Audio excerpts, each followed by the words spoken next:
Date है आज 18 जुलाई 2023। ये सब टॉपिक कंप्लीट करेंगे इस क्लास में। फर्स्ट टॉपिक है जे रॉबर्ट ओपनहीमर। ये आपका एथिक्स के पेपर में आप यूज कर सकते हो इसका एग्जाम्पल, या फिर एसए के टॉपिक में आप यूज कर सकते हो। मेंस के लिए इंपॉर्टेंट है। रिसेंटली ये न्यूज में है। कौन थे जे रॉबर्ट ओपनहीमर? इनको फादर ऑफ एटम बम कहा जाता है। परमाणु बम के जनक कहा जाता है इन्हें, क्योंकि सबसे पहले जो एटम बम है, परमाणु बम, इन्होंने ही बनाया था। कब? जब देखो सेकेंड वर्ल्ड वार चल रहा था, उसके दौरान यूएसए ने, अमेरिका ने एक मैनहट्टन प्रोजेक्ट लॉन्च किया था। इस प्रोजेक्ट के अंदर ये साइंटिस्ट हैं जो जे रॉबर्ट ओपनहीमर, इन्होंने ही एटम बम को बनाया था। तो ये फर्स्ट न्यूक्लियर वीपन्स था, पहला नाभ के हथियार। तो इन्होंने जब ये बनाया था एटम बम, तो इन्होंने क्या कहा, रॉबर्ट ओपनहीमर ने, इन्होंने कहा देखो जो न्यूक्लियर वीपन्स हैं ये आगे चल के बहुत डिस्ट्रक्टिव साबित होंगे। और इन्होंने भगवत गीता से एक लाइन चुराई और कहा, मतलब भगवत गीता से एक लाइन उठाई और कहा कि I am become death and the destroyer of worlds. ये भगवान कृष्ण ने अर्जुन को बोला था जब वो गीता का उपदेश दे रहे थे कुरुक्षेत्र के मैदान में। इसका मतलब कि मैं मृत्यु बन चुका हूँ और पूरे वर्ल्ड का डिस्ट्रॉयर बन चुका हूँ, पूरे वर्ल्ड को तबाह करने वाला। क्योंकि इन्होंने ये एटम बम बनाए, और एटम बम आपको पता है ये न्यूक्लियर वीपन्स नाम के हथियार ऐसे होते हैं कि एक दो हथियार ही ये डाले, बम डाले, पूरे वर्ल्ड को तबाह कर सकते हैं, डिस्ट्रॉय कर सकते हैं, पूरी सृष्टि को एक ही बार में। तो ओपन ह्यूमर है, इन्होंने ये मतलब एडवोकेट किया कि जो न्यूक्लियर वीपन्स है उनका प्रोलिफ्रेशन ना किया जाए, मतलब उनको स्प्रेड ना किया जाए, फैलाया ना जाए, और कंट्री में कोई रेस ना हो इनको डेवलप करने के लिए। तो ओपन हैमर इसके बिल्कुल अपोज्ड थे कि न्यूक्लियर वीपन्स को कोई प्रोडक्शन किया जाए या स्प्रेड किया जाए, इसके अगेंस्ट में थे। तो साइंटिफिक जो डेवलपमेंट होता है, मान लो जैसे पावरफुल वीपन्स कोई साइंटिस्ट बना रहा है, तो इसके लिए क्या क्या एथिकल डायमा है ये हम जानते हैं। एथिकल डायमा, डायलेमा मतलब परेशानी, दिक्कत। पहला है मॉरल रेस्पॉन्सिबिलिटी। देखो किसी भी साइंटिस्ट को इस तरह के वीपन्स, हथियार डेवलप करने से पहले ये सोचना चाहिए, कंसीडर करना चाहिए कि इसके क्या हार्मफुल इम्पैक्ट हो सकते हैं, क्या डिस्ट्रक्शन कर सकता है ये वीपन्स।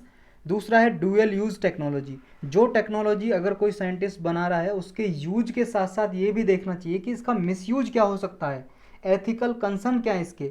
नेक्स्ट है impact on innocent life.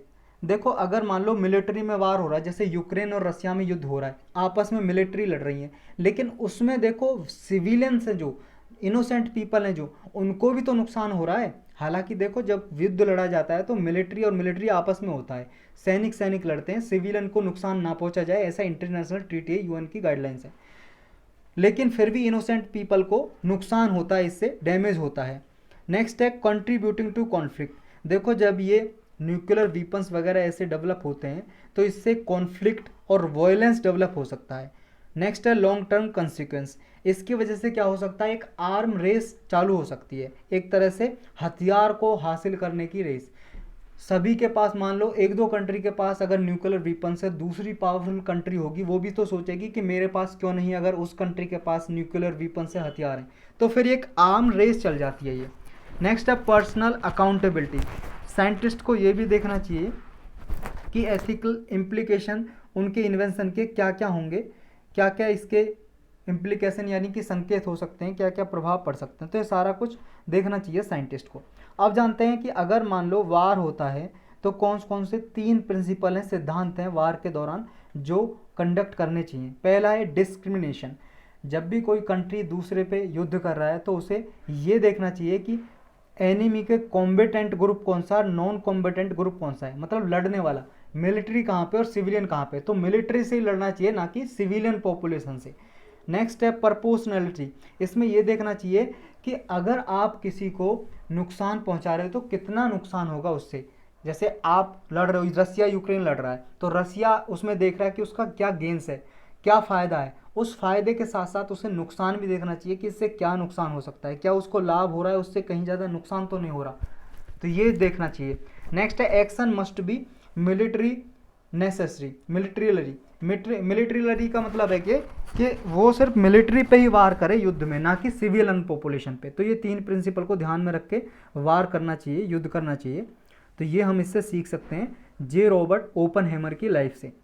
Next topic है एक्सपोर्ट प्रिपेयर्डनेस इंडेक्स रिपोर्ट 2022। ये प्रीलिम्स के लिए भी इंपॉर्टेंट है और जीएस पेपर 3 मेंस के लिए। नीति आयोग ने ये रिलीज किया, 2022 का डेटा रिलीज किया है इस इंडेक्स का। जैसा इसके नाम में एक्सपोर्ट प्रिपेयर्डनेस, यानी कि इसमें ये देखा जाता है कौन सा स्टेट है जो ज़्यादा एक्सपोर्ट कर रहा है और एक्सपोर्ट के लिए प्रिपेयर है, क्या क्या स्टेप उठा रहा है, क्या परफॉर्मेंस दी है उसने पिछले साल में, इस साल में, ये कंपेयर करता है।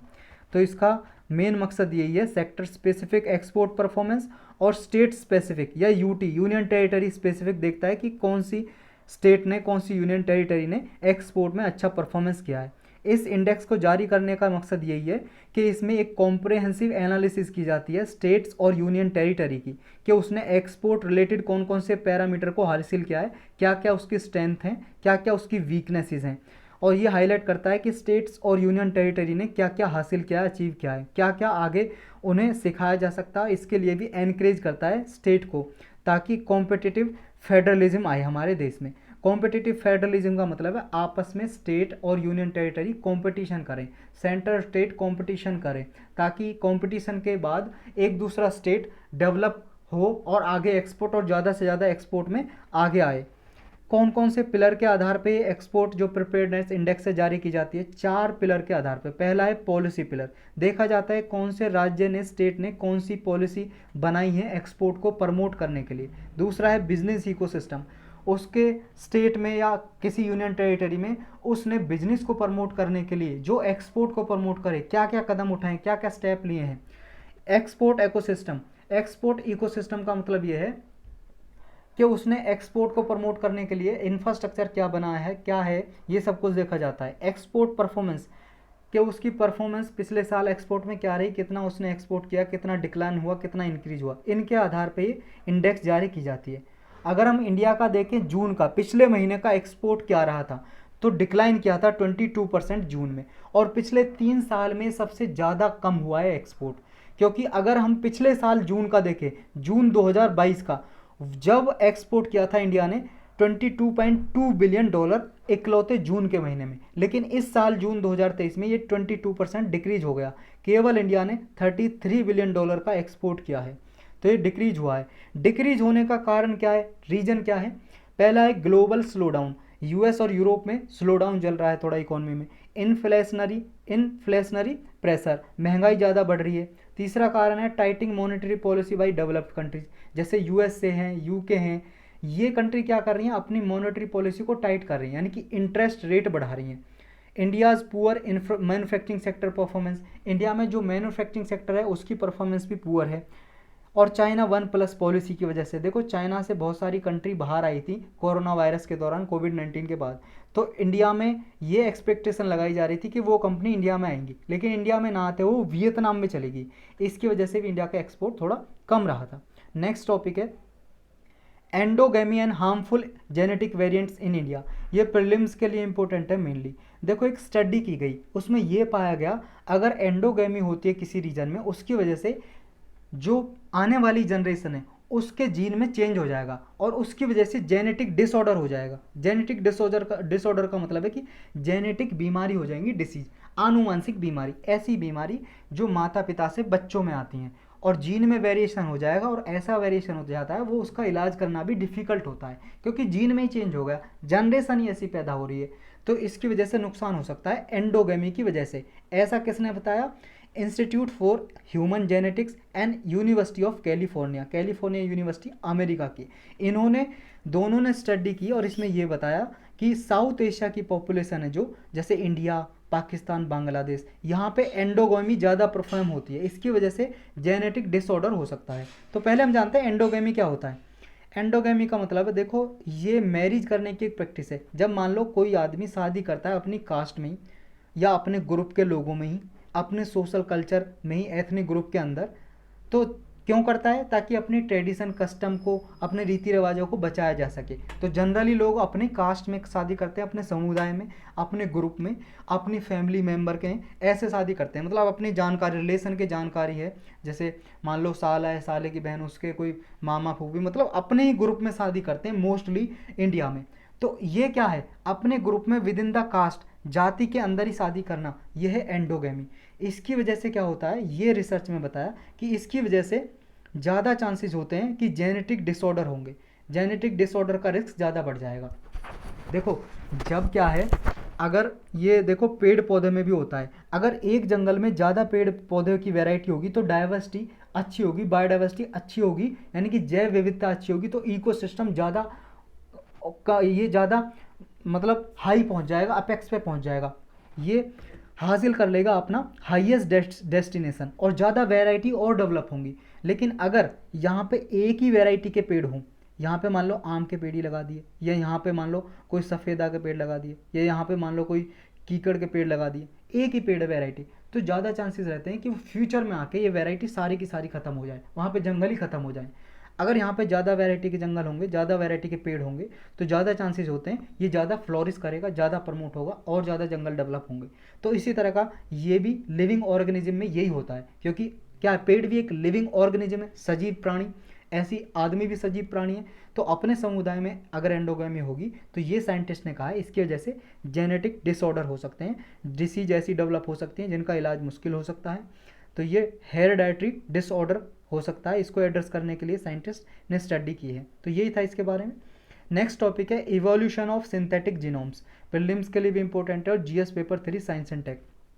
रिसेंटली देखो ये रिसर्चर हैं, साइंटिस्ट हैं, उन्होंने रिसर्च की है, जो सिंथेटिक लाइफ फॉर्म्स होती है उसमें जो जीनोम्स होते हैं वो जो नॉन एवॉल्व वर्जन होता है जीनोम्स का, उनसे ज़्यादा आउट कम्पीट कर सकते हैं, एवॉल्व कर सकते हैं, इवोल्यूशन हो सकता है उनसे ज़्यादा।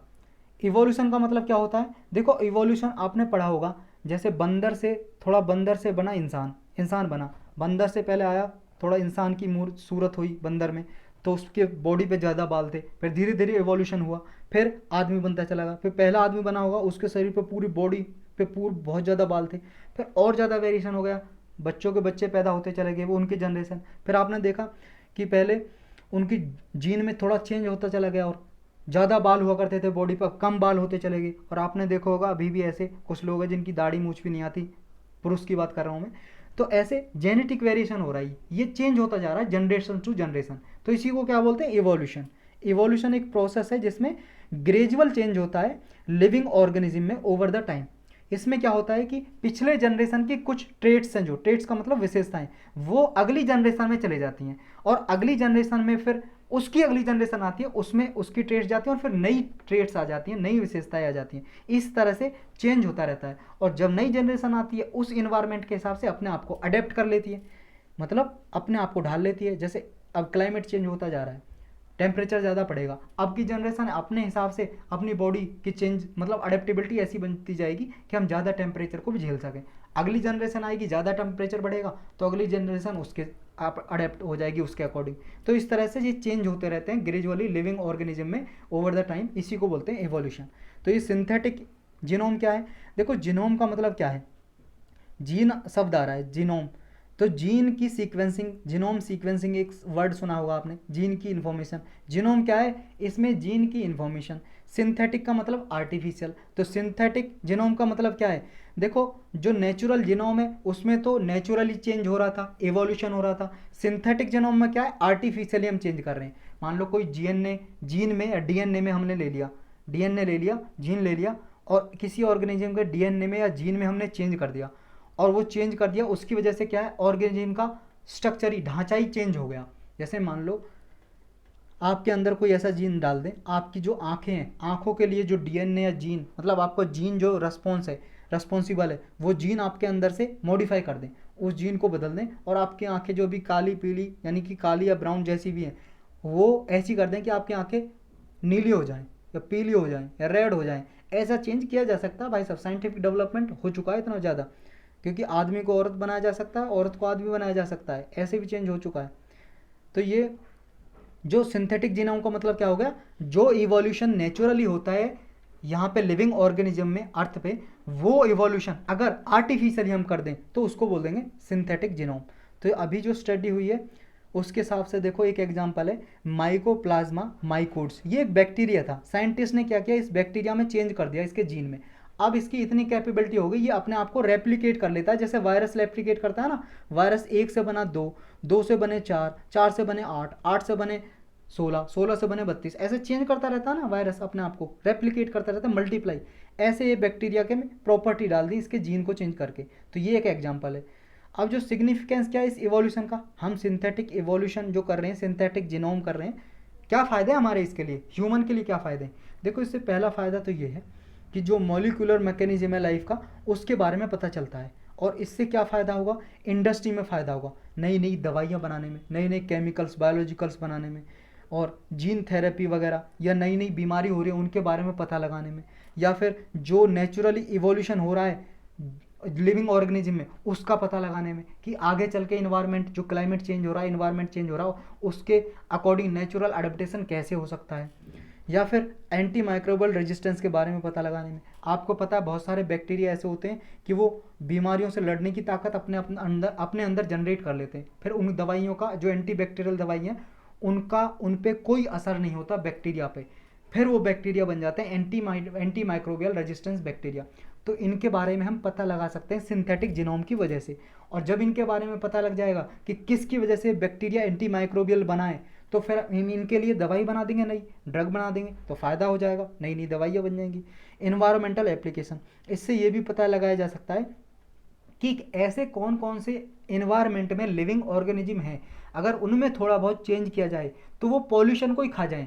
जैसे मान लो कोई छोटे छोटे कीड़े होते हैं, मक्खी वगैरह के जैसे कीड़े होते हैं, कीट इंसेक्ट, अगर हम कुछ ऐसा इनके जीन में चेंज कर दें कि जो आसपास गंदगी पड़ी हुई है उनको ये खा जाएं, मतलब अपना भोजन उन्हीं को बना ले ये, और जब वो वेस्ट जनरेट करे तो ऐसा इन्वायरमेंट को उसको नुकसान ना हो, तो ऐसा हम चेंज कर दें इनके लिविंग ऑर्गेनिज्म के जीन में, तो कितना अच्छा फ़ायदा होगा। तो इन्वायरमेंट के लिए एप्लीकेशन हो सकती है इनका। तो यही था इसके बारे में। नेक्स्ट टॉपिक है कोलिजम सिस्टम। कोलिजम सिस्टम अभी रिसेंटली न्यूज में, क्योंकि जो हमारे सुप्रीम कोर्ट के चीफ जस्टिस ऑफ इंडिया है हमारे DY चंद्रचूड़, उन्होंने कुछ जज हैं उनके अपॉइंटमेंट के लिए प्रोसेस को आगे स्ट्रीमलाइन किया है, मतलब प्रोसेस चलाया है अपॉइंटमेंट का। हमारे सुप्रीम कोर्ट में अपॉइंटमेंट किया जा रहा है जजेस का, इसलिए न्यूज में है कॉलेजियम सिस्टम। तो क्या है कॉलेजियम सिस्टम, पूरा डिटेल में जानने के लिए पॉलिटी की प्लेलिस्ट में डिटेल में लेक्चर बना हुआ है 20 से 25 मिनट का, पूरा डिटेल में पता लग जाएगा। मोस्ट इंपॉर्टेंट टॉपिक है, लगभग हर 2-3 साल में प्री मेंस में पूछा ही जाता है। आते हैं कॉलेजियम सिस्टम को ब्रीफ में समझने के लिए। कॉलेजियम सिस्टम क्या है, देखो सुप्रीम कोर्ट या हाई कोर्ट में जज के अपॉइंटमेंट करने के प्रोसेस को ही हम बोलते हैं कॉलेजियम सिस्टम। ये कॉलेजियम सिस्टम में क्या होता है, देखो इसमें 5 मेंबर बॉडी होती है, एक खुद चीफ जस्टिस ऑफ इंडिया होते हैं हमारे मुख्य न्यायाधीश, सुप्रीम कोर्ट के मुख्य न्यायाधीश चीफ जस्टिस, और 4 सीनियर मोस्ट जज होते हैं सुप्रीम कोर्ट के। ये 5 जज मिलके ये बताते हैं कि सुप्रीम कोर्ट में या हाई कोर्ट में कौन से जज का अपॉइंटमेंट नियुक्ति होगी या कौन सा जज ट्रांसफर होगा। इसी सिस्टम को बोलते हैं हम कॉलेजियम सिस्टम। क्या हमारे संविधान में दिया हुआ है कॉलेजियम सिस्टम? नहीं, ये बात याद रखनी है। हमारे संविधान में, कॉन्स्टिट्यूशन में कहीं पे भी कॉलेजियम सिस्टम के लिए कोई भी प्रोविजन आर्टिकल नहीं है। फिर कहाँ से आया? सुप्रीम कोर्ट ने जजमेंट दिया, वहीं से निकल के आया। पहला जजमेंट दिया था 1981 में, जिसे SP Gupta and others versus union of India के नाम से जानते हैं, या फर्स्ट जज केस के नाम से भी जानते हैं। दूसरा जजमेंट है advocate on record association versus union of India 1993 का। ये याद रखना है, तीनों जजमेंट मोस्ट इंपॉर्टेंट है। इसे बोलते हैं सेकंड जज केस। या तीसरा री प्रेसिडेंशियल रेफरेंस केस 1998, इसे थर्ड जज केस भी बोलते हैं। तो फर्स्ट जज, सेकंड जज, थर्ड जज केसेस ऐसे नाम से भी जानते हैं, या ओरिजिनल नाम ये है इनका। तो पहले जजमेंट में कहा कि जो सुप्रीम कोर्ट बोलता है कि इसको अपॉइंट करो, तो प्रेसिडेंट उस पर बाइंडिंग नहीं है कि इसी को अपॉइंट किया जाए। लेकिन दूसरे केस में बोल दिया सुप्रीम कोर्ट बाइंडिंग है, एक बार रिजेक्ट कर सकते हैं, लेकिन दोबारा सुप्रीम कोर्ट ने कहा कि इसी जज को आप अपॉइंट करो, फिर प्रेसिडेंट को अपॉइंट करना पड़ता है। तीसरे जजमेंट में ये कहा कि कॉलेजियम सिस्टम जो डेवलप किया ना, कि एक जज और 4 सीनियर मोस्ट जज, ये 5 मेंबर बॉडी बना दी, तो ये आया ऐसे कॉलेजियम सिस्टम। तो ये सुप्रीम कोर्ट ने अपने जजमेंट से इवॉल्व किया है। और ये देखो, अगर एक बार सुप्रीम कोर्ट के जज हैं CGI प्लस 4 सीनियर मोस्ट जज हैं, उन्होंने चारों ने ये कहा प्रेसिडेंट से कि आप इस जज को अपॉइंट करो, तो एक बार तो ये ना कह सकते हैं। अगर दोबारा उसी जज को भेजा प्रेसिडेंट के पास, तो फिर प्रेसिडेंट को अपॉइंट करना ही पड़ेगा उस जज को, कोई दूसरा चारा नहीं है। और प्रेसिडेंट, आपको पता है प्रेसिडेंट का मतलब क्या है? प्रेसिडेंट अपने कहने पे थोड़ी ना काम करते हैं, किसके कहने पे करते हैं? Council of minister headed by prime minister, मतलब जो PM बोल देंगे, जो काउंसिल ऑफ मिनिस्टर बोल देंगे, कैबिनेट मिनिस्टर बोल देंगे, वही प्रेसिडेंट को करना पड़ता है, ये आपको पता ही होगा। अब जानते हैं इस कॉलेजियम सिस्टम की बुराइयां क्या हैं, क्रिटिसिज्म क्या है। क्रिटिसिज्म मतलब बुराई या आलोचना। पहला, ये सिस्टम नॉन ट्रांसपेरेंट है। ये जो 4 सीनियर मोस्ट जज प्लस सीजेआई ये फैसला लेते हैं कि कौन सा सुप्रीम कोर्ट का जज होगा अगला, कौन सा सीजेआई होगा, कौन सा आपका हाई कोर्ट में जज होगा, कौन से जज को ट्रांसफर किया जाए, बंद कमरे में डिसीजन लेते हैं। तो ट्रांसपेरेंट नहीं है ये सिस्टम, पारदर्शिता नहीं है। दूसरा, ओपैक और नॉन अकाउंटेबल है। ये जज की अपॉइंटमेंट की जाती है, पूरे वर्ल्ड में ऐसा कहीं पे भी सिस्टम नहीं है कि जज ही जज की नियुक्ति करे या जज ही जज को सिलेक्ट करे कि ये अगला जज होगा। पूरे वर्ल्ड में कहीं पे भी नहीं होता सिवाय इंडिया के। सिर्फ इंडिया में जज ही जज को सिलेक्ट करते हैं और उनको ही प्रेसिडेंट अपॉइंट करते हैं। ऐसा पूरा सिस्टम कहीं पे भी दुनिया में नहीं है जैसा इंडिया में है।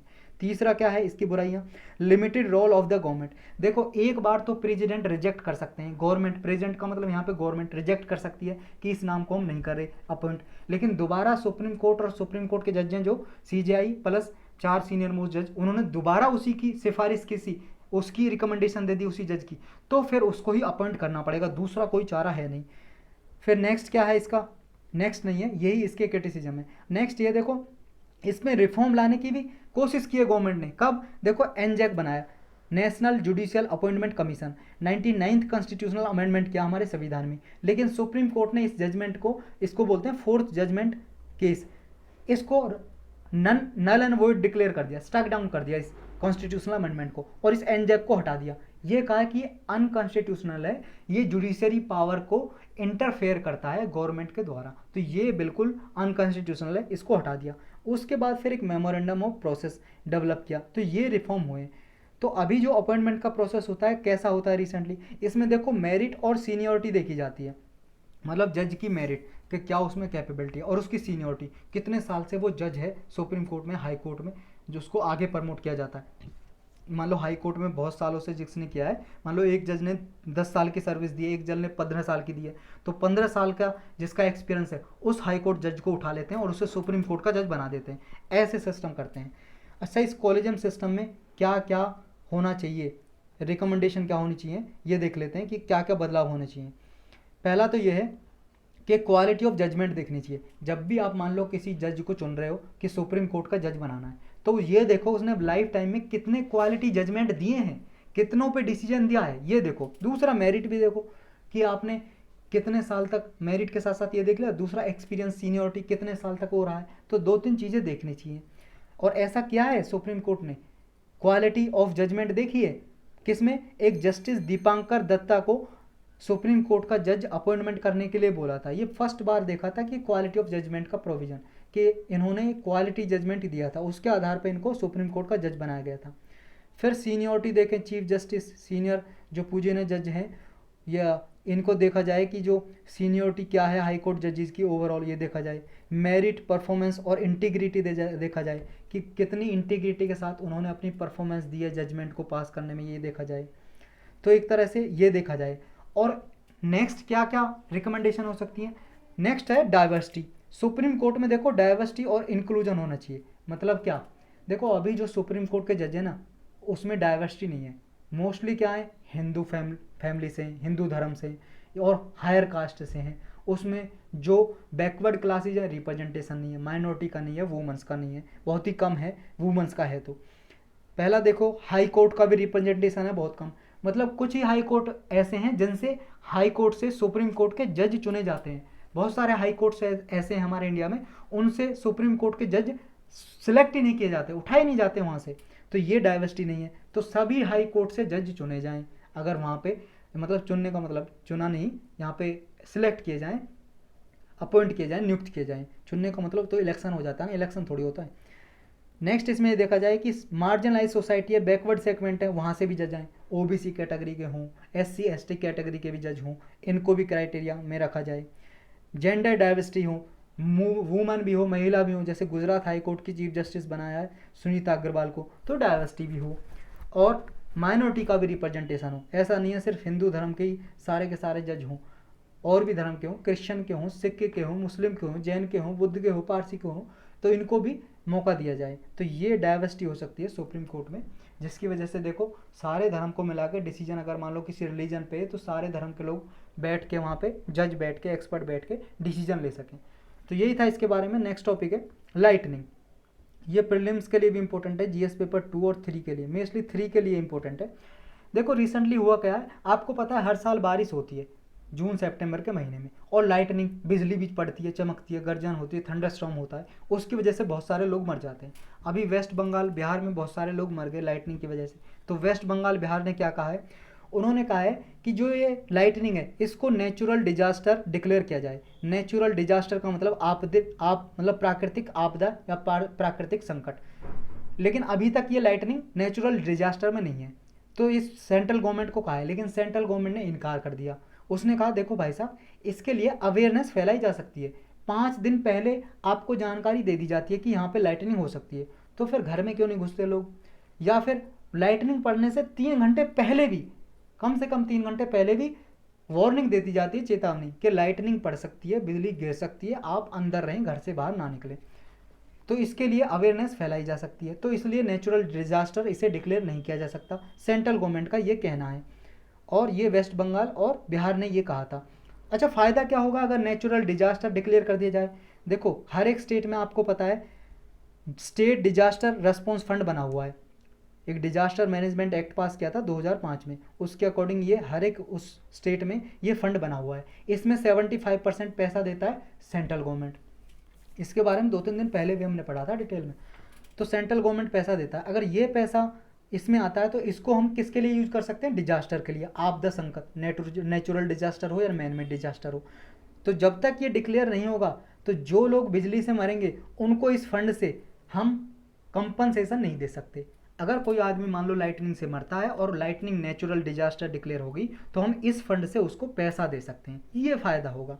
तो अब थोड़ा और जानते हैं कि ये स्टेटस क्या है इसका, लाइटनिंग से कितने लोग मरते हैं। देखो नेशनल क्राइम रिकॉर्ड ब्यूरो का डेटा है, इसके हिसाब से 2021 में 2880 डेथ हुई हैं, और जितनी भी ऐसी एक्सीडेंटल डेथ होती है ना, एक्सीडेंट से डेथ, उसमें एक नेचुरल फोर्सेस की वजह से जो होती हैं, उसमें से 40% तो लाइटनिंग की वजह से हुई है, बिजली गिरने की वजह से।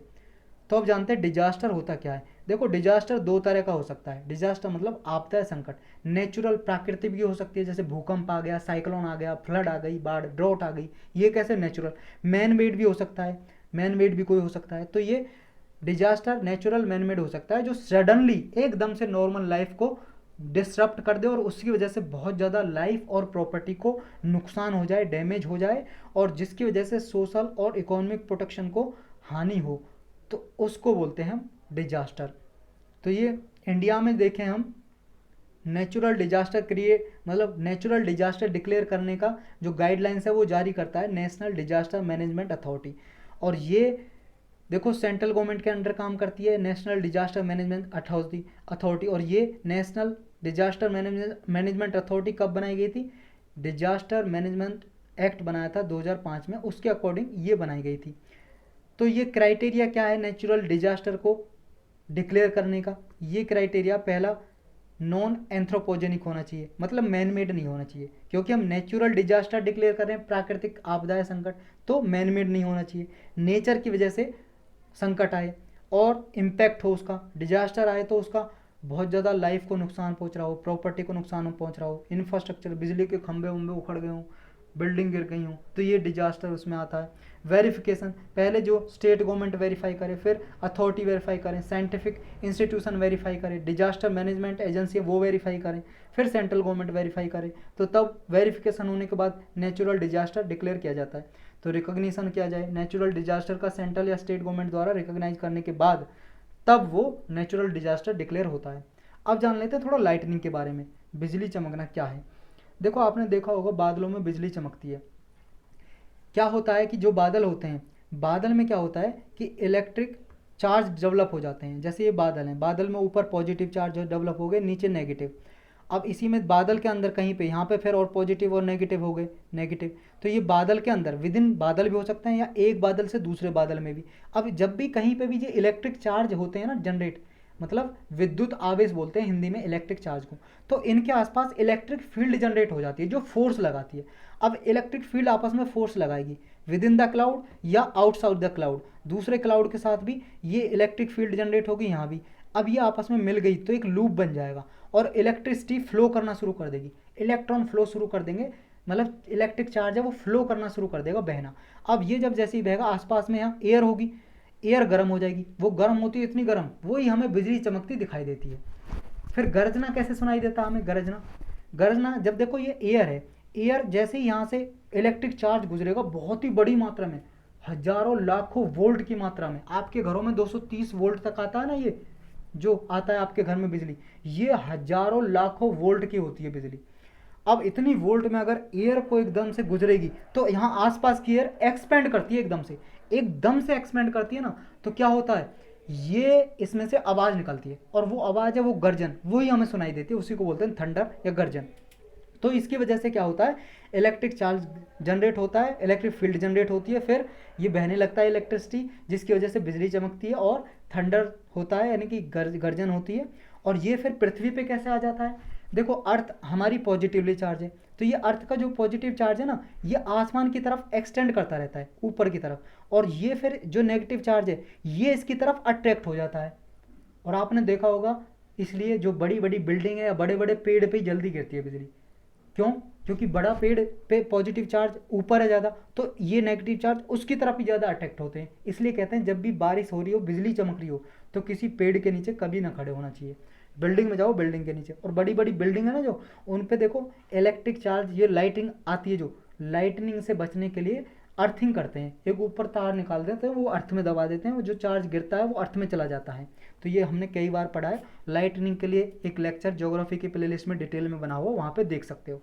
तो हमें इस तरह से बिजली देती है, चमकती दिखाई देती है। तो ये है लाइटनिंग, हमने सारा समझा। अब इसका इम्पैक्ट जान लेते हैं। 1972 से लेकर 2019 के बीच में 90,632 लोग सिर्फ लाइटनिंग की वजह से मर चुके हैं।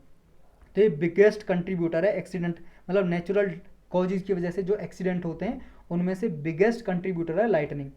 एग्रीकल्चर सेक्टर में ज़्यादा होते हैं, क्योंकि आपको पता है ये जून से सितंबर का ये सीज़न है, इसमें लोग क्या है, धान की खेती करते हैं, धान की खेती, पैडी कल्टीवेशन, राइस कल्टीवेशन। तो इसमें खेत में काम करना पड़ता है, लोग धान की पौध लगा रहे होते हैं, बिजली चमकती होती रही होती है, बारिश हो रही होती है, उसमें भी लोग काम करते हैं किसान, तो उनके ऊपर बिजली गिर जाती है। तो इसमें 77% डेथ इस तरह से होती है मानसून सीजन में। रूरल एरियाज़ में ज़्यादा होती हैं, क्योंकि आपको पता है रूरल एरियाज़ में खुले में ज़्यादातर लोग रहते हैं, अर्बन एरियाज़ में घरों में रहते हैं, इस वजह से 96% जो डेथ है रूरल एरियाज़ में होती हैं। ट्राइबल पॉपुलेशन में ज़्यादा होती है डेथ। 2020-21 में ट्राइबल 60 से 70% ट्राइबल लोग मरे, आदिवासी लोग, क्योंकि वो खुले में रहते हैं।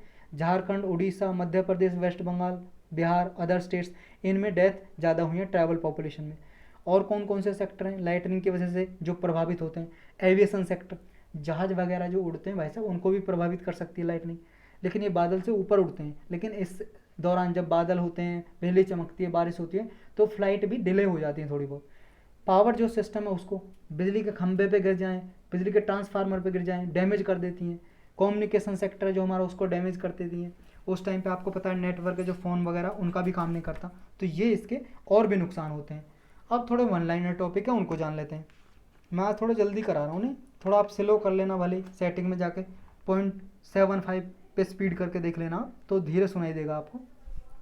एक देखो टर्म न्यूज में, फिब्रो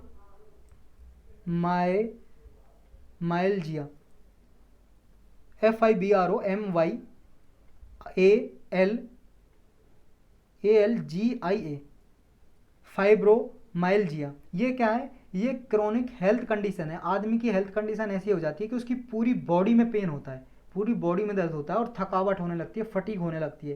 तो एक ऐसी कंडीशन है जिसे बोलते हैं फाइब्रोमाइल्जिया। एक देखो ये टर्म न्यूज में सिकाडा या पुराना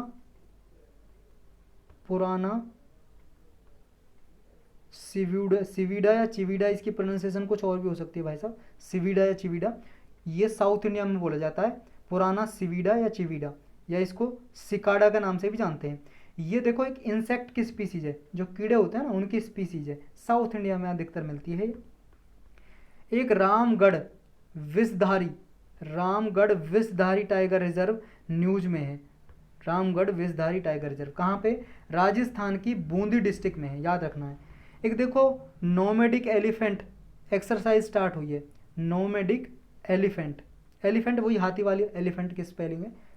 तो तो नोमैडिक एलिफेंट क्या है, ये एक जॉइंट मिलिट्री एक्सरसाइज है किस किस के बीच में, इंडिया और मंगोलिया के बीच में। मंगोलिया आप जानते हो कहाँ पे, ये वर्ल्ड मैप देख रहे हो, चाइना के ऊपर ये मंगोलिया देख रहे हो, तो इसके बीच में मंगोलिया में जो उलान बातर शहर है ना, यहाँ पे हो रही है ये जॉइंट मिलिट्री एक्सरसाइज इंडिया और मैंगलोर मतलब मंगोलिया के बीच में।